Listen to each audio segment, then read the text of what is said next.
It is always a pleasure having you on board. Thank you for staying with us right here. And good morning, Kenya. My name is Vivian Ndegwa. And from that very heated political segment, we get into a different segment right now. And the segment on air is Women at the Forefront. And today I have very beautiful women with me on set. And they are here to talk about a very important topic. And that is on global youth excellence and leadership. On my immediate right is Isabel Donadio. Isabel Donadio is a representative of the Global Youth Excellence and Leadership Program. Welcome to the show. Nimefurahi kuona ninyote tena. Karibu sana. All right. And on my far right, we have Trina McGee. And Trina is also a representative of the Global Youth Excellence and Leadership Program. Karibu.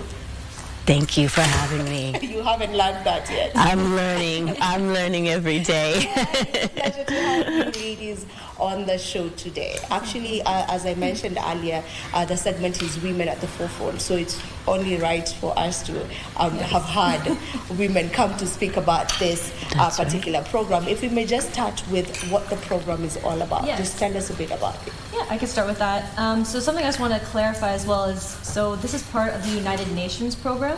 So the United Nations has several branches that they focus on different areas throughout the world. And this particular program that we're working with and representing on behalf of the United Nations is the Global Youth Excellence and Leadership Program. So we're doing service projects, installing water tanks, gardens, food facilities, and some things like that, not just for schools, but also for communities here in Kenya. All right. And for you, Trina, maybe how are you coming in as a representative? What's your role? Well, I am a longtime American actress of television and cinema, so I am here to lend a heightened awareness of this wonderful program that's helping so many children and students across Kenya. Also, I also live in Johannesburg, so when I got the call from Israel, it was nothing for me to hop on a flight, come over here. We also are instilling some programs in Johannesburg, me and my husband. So this was just right up my alley, and I just wanted to give a louder ear to the situation. Yeah, you are a seasoned actress, by the way, for those who maybe do not know. So is this something you're also doing in the program? Are you maybe doing trainings? Oh, yeah. You know, I met with a group of girls from a wonderful school. What was the school, Isabel? Moya Insignia. Yes, and they were wonderful. And I talked to them about coming back, teaching acting. Creativity is so important, especially during your development years, to be able to express yourself through song, through dance, through writing, and through acting, you know. So yes, I will definitely be back and working with them on that. Yeah. That would be absolutely amazing, because we have really great actors right here in the country. And in the program, maybe how are you, or rather what's the importance of just having young girls also be part and parcel of leadership, or rather just getting to start to nurture them from an early age? Yeah, a lot of times they have natural interests that make them excited to study particular subjects in their schooling, having certain clubs that they can participate in to cultivate their natural talents.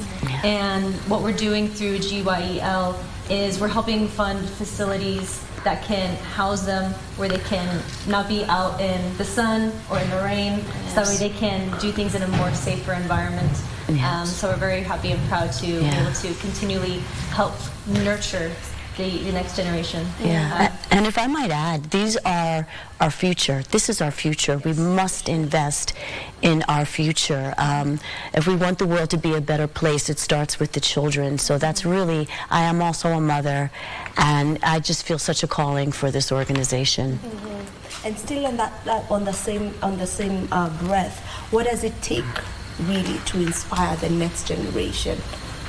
Well, you have to get into their head. You have to know what they like, what they're interested in, and then you incorporate the good values and wisdom that you have into that. But you can't dismiss their minds, you can't dismiss their needs, their wants, and you even can't dismiss their trends and the things that the music they like. You know, to show an interest in them is really to show an interest in yourself. Yeah. Maybe would you love to give your perspective on that? What does it take to inspire the next generation?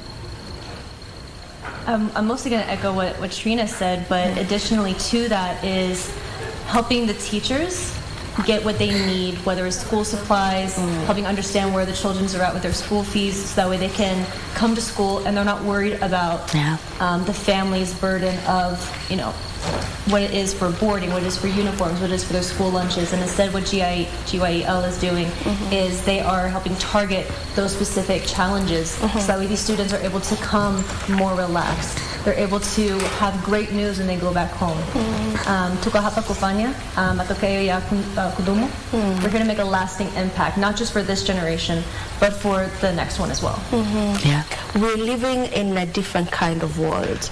I mean, it's so different from back in the days. You know, the world is now really just, it's global. Like, we are all able to just become global citizens, right? Because, you know, social media has enabled us. I can connect with you very easily from wherever you may be in the world. So maybe what does it take to excel right now in this day and age for the younger generation? Either of you can take that. We can start with you. Well, first of all, what you said is very imperative. They have to know about all things going on in the world. You know, they have to be open to all cultures. The world is moving to a place where you can jump on the plane and do business miles and miles away from your hometown. But you have to know how to relate and have a worldly view these days. You just really can't keep it in your own hometown. And I'm hoping by us visiting and giving our impressions that they will really their minds will be open to a world view. In the past, it was more of the networking and connections you're able to make in your own hometown or the next town over. But now you not only need the in-person support, but the online support. So finding people that have the same ambitions and goals as you, maybe finding a mentor that has gone through the same ropes and challenges that they want to go to and pursue, so that way they don't have to repeat those same mistakes. They can excel right from the get-go. So it's not just knowing whatever it is that you want to do and become, but understanding and being able to leverage social media, websites, online courses, and being able to articulate that and carve that into whatever future it is you want to go to, whether it's creating a business, becoming an actress, or a journalist. For sure. So the program, that is the Global Youth Excellence and Leadership Program, when has it been in operation for long, or how long has it been in operation? And maybe is it just for Kenya? Just tell me a bit more about the program and how it conducts its work. So the United Nations has had several different branches throughout the years, and what we have been able to do is show the end results of these service projects that we have already been doing. So this is my 5th time being here in 3 years, and I've come with different business owners and clients of mine. And what we're able to show some of our friends that are in the United Nations, just to see if they're interested in just coming along and being a part of what it was that you were doing. They said that not only that, but we want you to do it on behalf of us. So the organization recognized that there is so much that can be done here in Kenya that is good, not just for the communities and schools, but for the individuals. And so the Global Youth Excellence and Leadership Program is doing just that. All right. So you're working with the younger generation, that is pupils in schools, students in schools? So far what we've done is work with schools like Hishima Primary. So for example, with them, they have the Yellow Wristband program. So what that means is if the students want to eat, they have to go up and they have to scan their wristwatch. And if they don't have any money on it, you're out of line.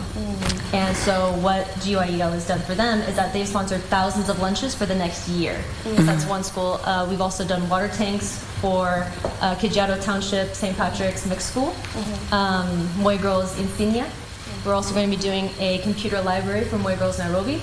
and we have gardens that are going out to Magonga Daystar Academy, water tanks.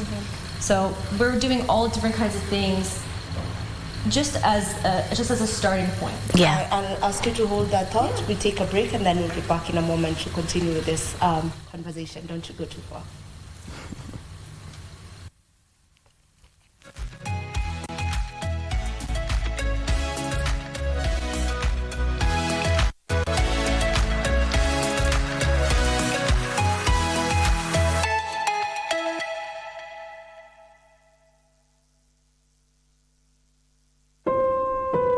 Every individual has their internal struggles they will rather keep to themselves away from the scrutiny of others. Meet Chebet, not her real name, who seems okay from the outside, but she carries with her a painful story. It was a day like any other when she boarded a motorbike to go to work, when the motorcyclist diverted to what he termed a shorter route. Kaniambia tunaenda na hiyo ndo tufike haraka. Akasema sasa ni mapema na mtu hata penye ananipeleka haifai, but ile nikamwamini, nikaona amesema pia anaenda Karen, acha niende anifikishe haraka kwa sababu hata nilikuwa nimechelewa. That ride will change her life forever. Sasa kwa good luck ikasimama. Baada sasa ile kusimama akanigonga. So kuanguka ndo akashuka kwa pikipiki akakuja akanivuta. Ndo akanitoa trouser. Akaanza kunirape. She felt like the world had conspired against her and she wept for days on end. So like hakuna mtu nimeingizwa hapo ndani, sasa nikakosa advice nitafanya nini. Kwa familia yetu hakuna mtu anakuwa anajua, so nilikuwa nashinda tu kwa nyumba analia, nasema sasa kutakuwaje. She opted for counseling. Na sasa hata nilikuja hiyo first session niliona like kuna wasichana wengine, so nikakuwa like kumbe si mimi peke yangu, bado ningekaa kwa nyumba ningeumia peke yangu. At the recovery center, we met 2 more women who have also suffered from domestic violence. As mothers and wives, they persevered abuses from their spouses for a long time. Mi kufika saa 4 like aliona nimekuja kama saa 8 usiku ama sijui ni nini. Akaanza kanipiga. Watoto wamelala, anawaambia wasijaribu kuongea. For Elizabeth Wambui, her love story turned into a nightmare when she got pregnant. I just wanted a yes or no answer. You promised to take me for the baby we are expecting shopping. Are we going so that I can get ready? But he snapped off and started beating me up. She wanted to save her marriage, but in her silence, it would seem she was digging her own grave. At a point where now he takes a metal and he's strangling me. He wants to kill me. And he's swearing curses and swearing how he will kill me and kill the children. Counseling for both women was a 7 grace that brought them peace and healing. They want other women to break the silence on gender-based violence. Ifanywa kitu kama hiyo inafaa ujitokeze, kwa sababu mimi sikuwa na courage ya kukuja hivi. Msivumilie, watu wengi sana wanakufa. Wanauliwa juu ya jina nimeolewa, siwezi toka kwa mume wangu. Stop keeping quiet, because keeping quiet first of all is the enabling factor for these people. Fina Nyakwara, case manager from the Gender Violence Recovery Center, attributed most gender-based violence in Kenya to patriarchal culture. And because again, when you look on the culture and the stereotyping in the society, sometimes it drags the elimination of gender-based violence in Kenya actually. But it just calls for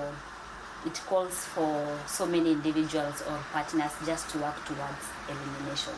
Abed Sadi, a safety consultant, calling for a collective responsibility to eliminate gender-based violence. It's not an individual responsibility. It's a responsibility of the state that those women works on or operate in. It's a responsibility of the organizations in general and the organizations that are working on the women issue. So it's not only the responsibility of the woman only to protect herself, but it is related to the society. The gender-based violence hotline 1195 works in partnership with the Ministry of Public Service and Gender to help victims get fast assistance to healthcare assistance. Nowhere in the world is the woman safe from violence. The need to unite and invest in the key preventive measures will go a long way to eliminate violence against women.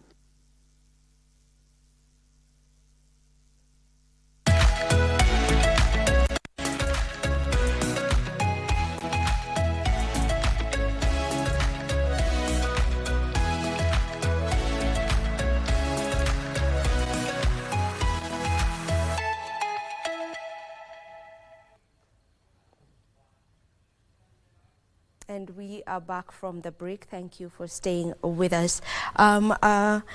Probably before we took that break, you were talking to us about the program and just who exactly you're reaching.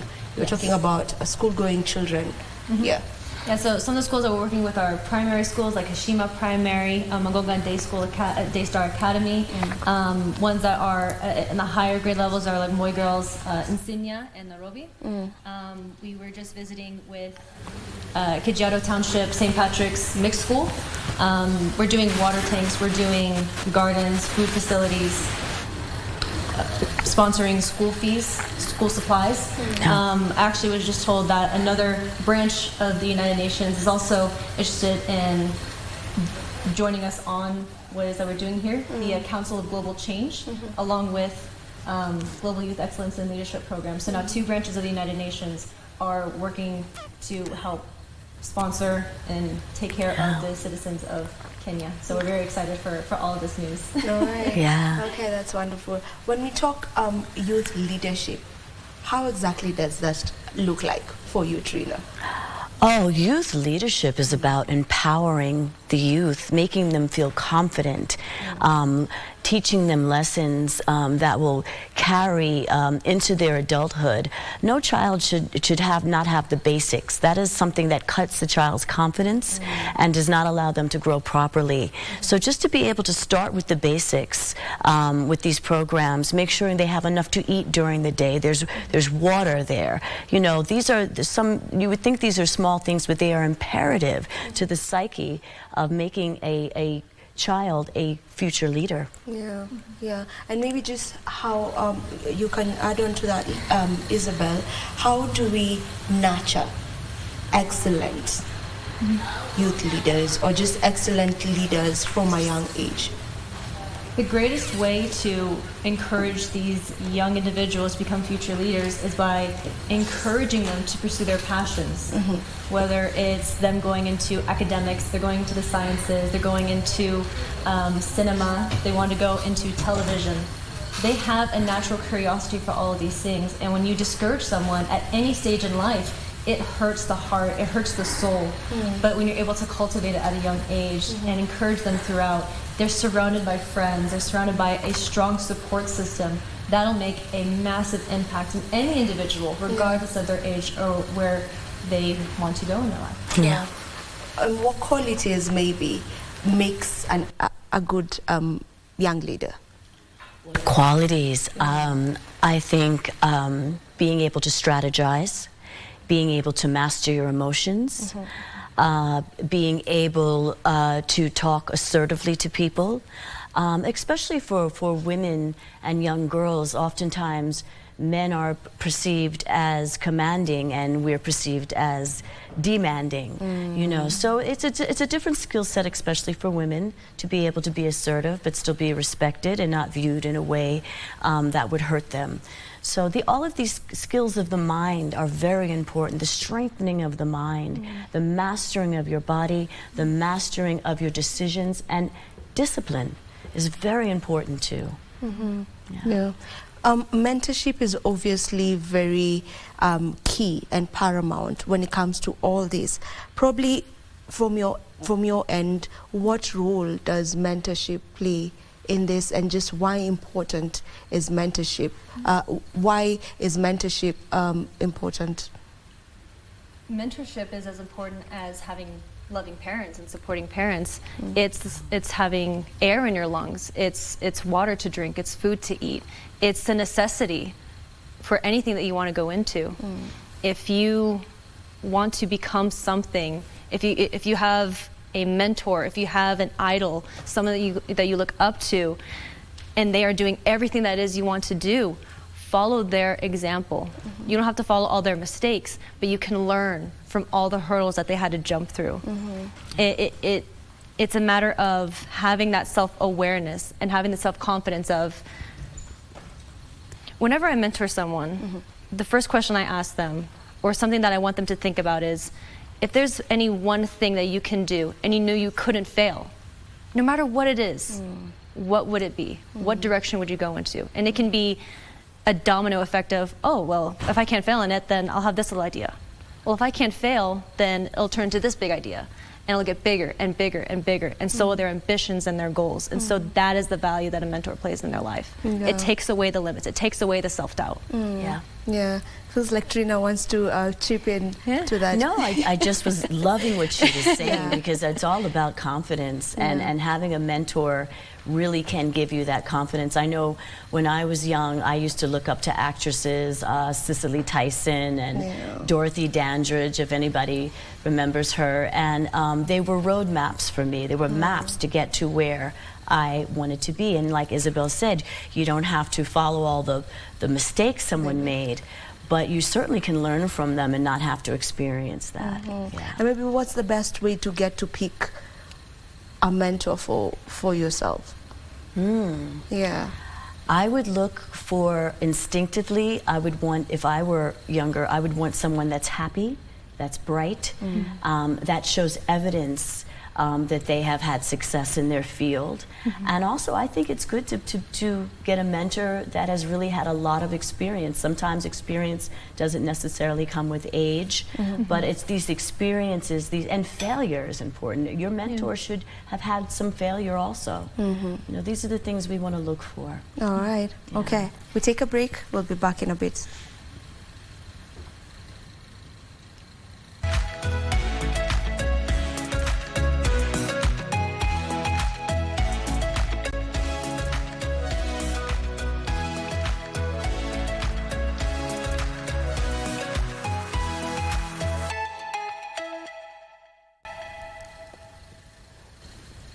Okay, in case you're just joining us, we are talking about global youth excellence and leadership, and it is a program by the UN, and I'm joined by very beautiful ladies with me in studio today. And you know, we've talked about you know, what it takes to make a good leader, you know, how to go about nurturing proper leaders, but everything good also has challenges. There's no place or no area in life that doesn't have its challenges. Maybe what are some of the challenges that you would say young people are facing at the moment?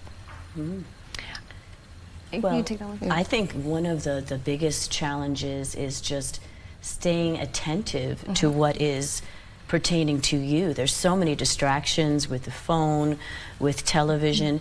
Also, I think they have a moralistic challenge these days. You know, we don't have a lot of the values instilled in the entertainment business, which is largely what kids are into, watching the phone and the social media. And there's not the most moralistic values there. So I think that is a challenge. And I think groups like this come in and we say, hey, that's great, but this is what's really going on. This is what you really need to succeed. And you're going to need your morals, you're going to need your head on straight, and you're going to need to listen. The adults in a children's life are meant to help guide them, not to be their first bully.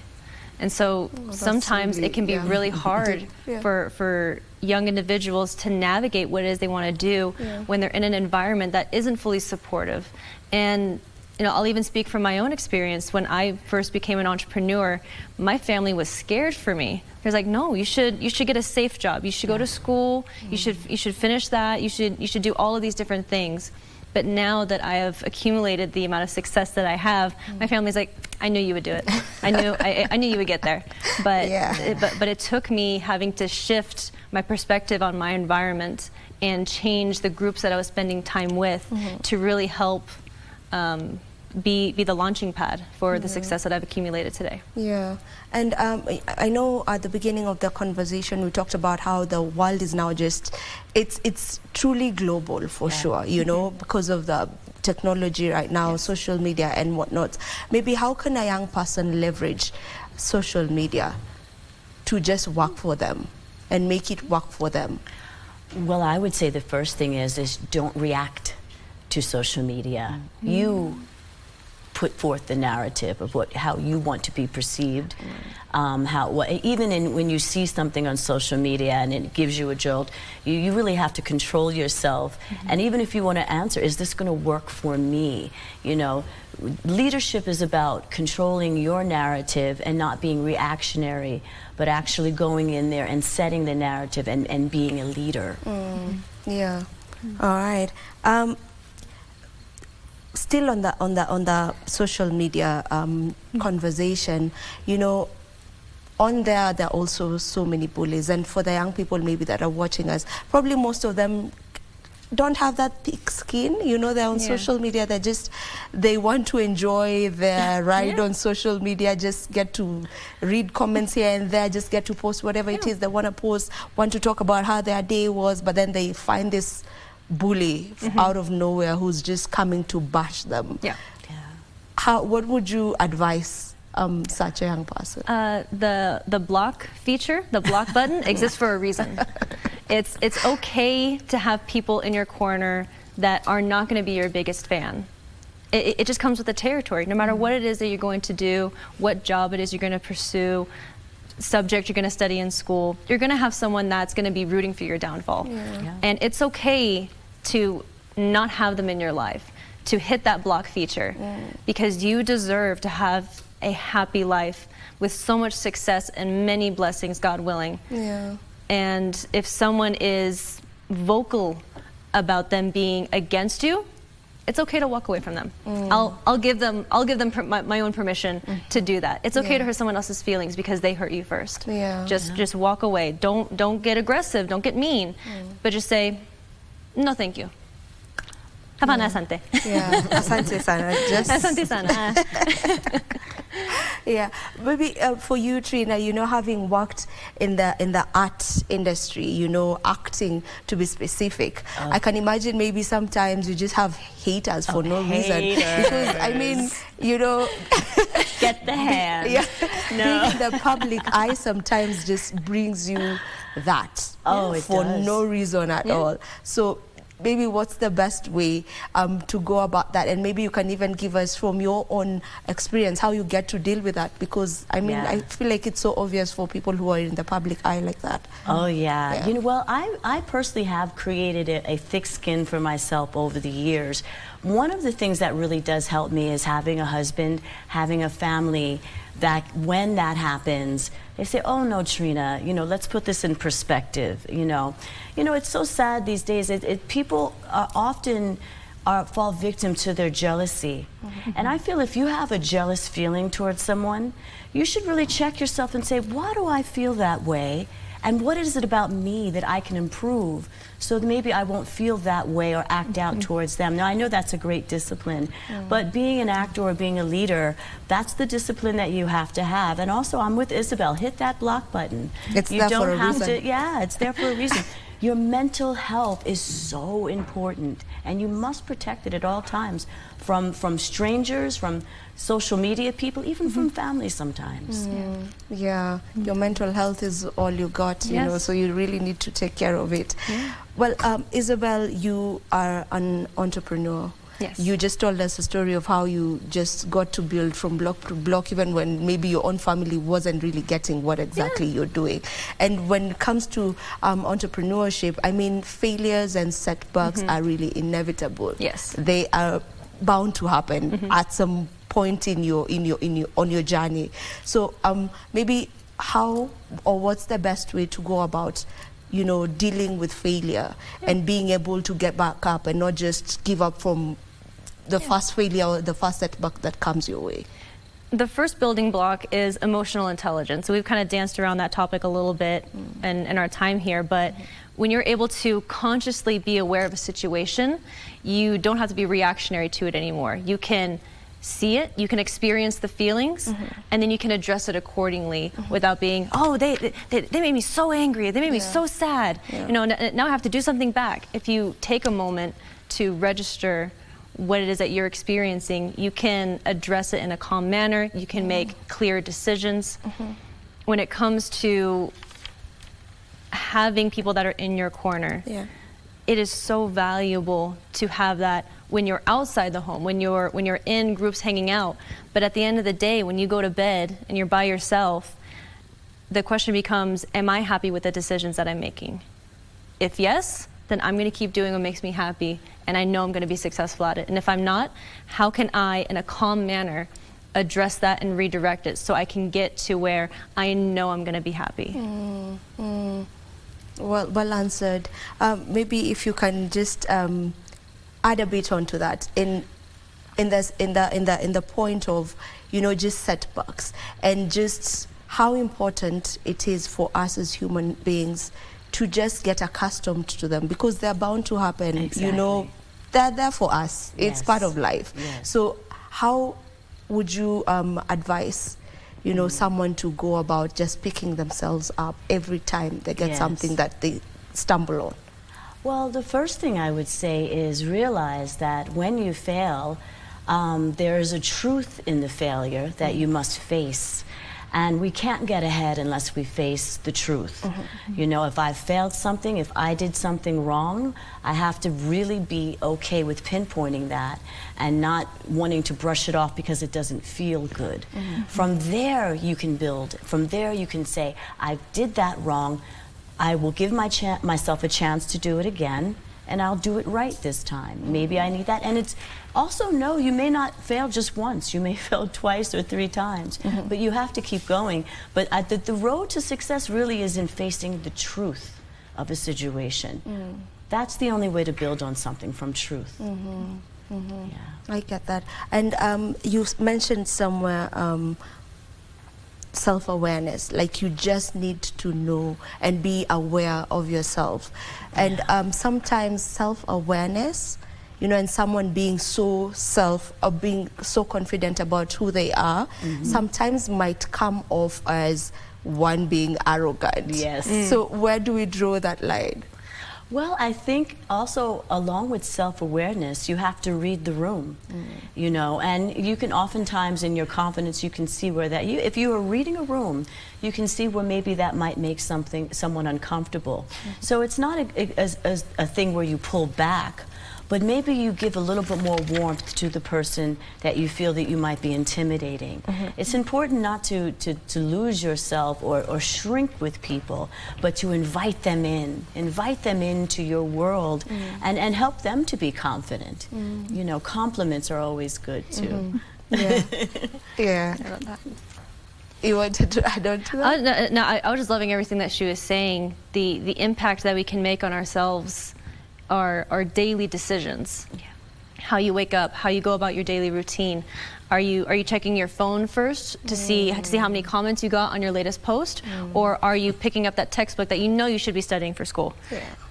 Everything is a choice. How you react to something is a choice, and that's where emotional intelligence, that's where taking a second to evaluate can make a massive difference in your day, and that tiny change, when you do it every single day, will make a massive impact in the long run. When you look back a month from now at the habits and routines that you set for yourself, you're going to be in a much different place than if you just kept doing the same thing every day.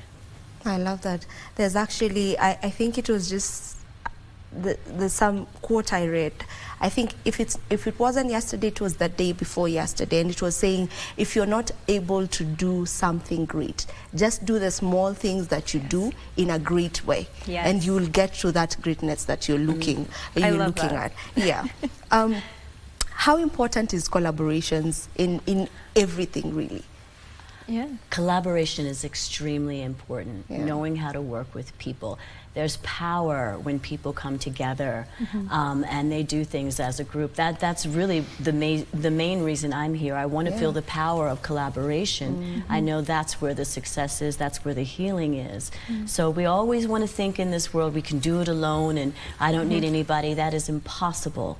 And it's really important to hone up on your people skills and your greetings, your grace, anything that pulls people in to want to work with you. You need people.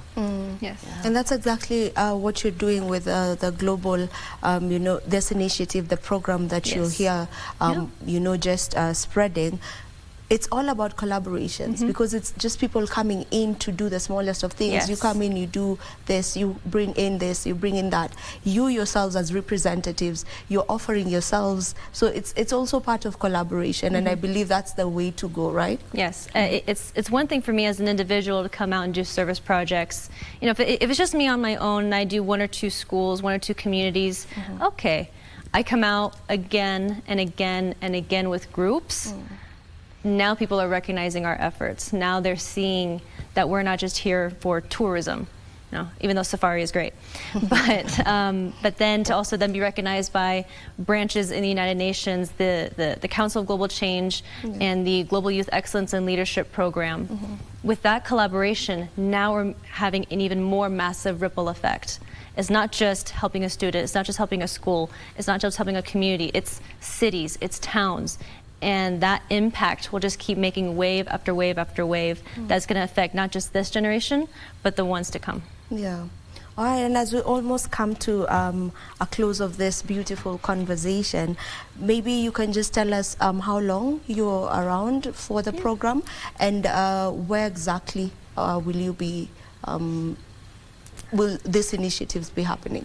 Yeah, so we're going to be here until the 9th of November. Okay. We are working on communities here in Nairobi and Kisii and certain counties surrounding the cities.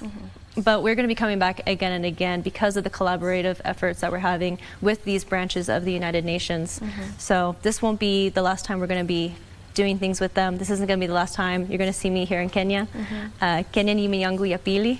This has definitely become my second home. I feel very so good with that. You're really good with the Swahili, so you're definitely Kenyan. I think I'll give you a Kenyan name. so I was given a Kisii name, Kerubo, Oasis. Yeah, okay. And my Maasai name is Nashipai, happiness. You're already. So I mean, all I need is we need to find her. All I need is the official certification, and I'll have dual citizenship. Yeah. But I love coming back here again and again. Yeah. And I plan to keep doing so. And bring more wonderful people like Trina, like people that I brought in the past. Yeah. Forever, if I can. Okay. I don't want to let Trina leave without it. I'm sure that those who are seeing you on the screen and they can recognize you maybe from some of the works that you've done as an actress. Probably for an actress who's watching us right now, a budding actress who's watching us today. What advice would you give them in terms of them just maneuvering the industry as a woman? Well, as a woman, first of all, learn your craft, okay? There's going to be a lot of tricksters out there, but no one can take away the skill that you've learned. Also, you know, make sure who you're talking to is legitimate in the business. Make sure you have a proper agent, and also be ready to deal with rejection and know that that's going to happen. You're going to get rejected way more than you'll be accepted. So it's very important to keep your confidence, to keep loved ones around you, and to be able to forge on through rejection. Yeah. All right. Beautifully Your said. parting shot, Isabel, as you also maybe speak to young entrepreneurs. I'll echo back what I said earlier. Is the first question I ask anyone that I become a mentor. If you could become anything and you knew you couldn't fail, how big can you dream? What limits would you let go of because you knew failure wasn't in the scope of your reality anymore? And let me know, because I want to not just see the people that I'm interacting with directly succeed, but people that I'm mentoring indirectly, and how that is making a lasting impact to them. Yes. All right. Thank you so much, ladies, for joining me on the show today. It was really a pleasure having you on board. Asante sana. This is my first time in Kenya, so thank you so much for having me. And I'm relying on everyone to teach me and help me learn the culture. I'm very much interested in everything that you guys do, and I'm so grateful to have come here. All right. I'll start by teaching you maybe a word or two. Do you know any word? I know asante. As we you know asante? Yeah, thank you. Okay. Can you give me a name? I would love a name. You want a name? Yes. Okay. Can we call you Wamboi? Wamboi? Yeah. I like that. What does that mean? I think Wamboi, Honestly, I don't know the meaning of Well, I'll take it. I'm going to look it up. Okay, we're going to look it up. I'll go with your instinct. Hopefully it's a good Or name. we can call you, let's call you Zawadi. Zawadi. Let's call you Zawadi because Zawadi means a gift. A gift. Yeah. Oh, thank you. Yeah. I like So that. we call you Zawadi. It's At done. least let me give her a name that has a meaning that I know. That's so So good. Zawadi it is. Thank you so much, Zawadi. ladies, for joining us. It was such a pleasure having you on the show. And remember, we were talking about the Global Youth Excellence and Leadership Program, which is a program by the UN, and they are doing such a great job. If they happen to come to your area, then you will be among the lucky ones. My name is Vivian Dago, and this is where we get to end Good Morning Kenya for today. Thank you so very much to each and every one of you who has been tuned in. We do this again same time, and please, tomorrow, God willing, do enjoy the rest of your viewing. Goodbye.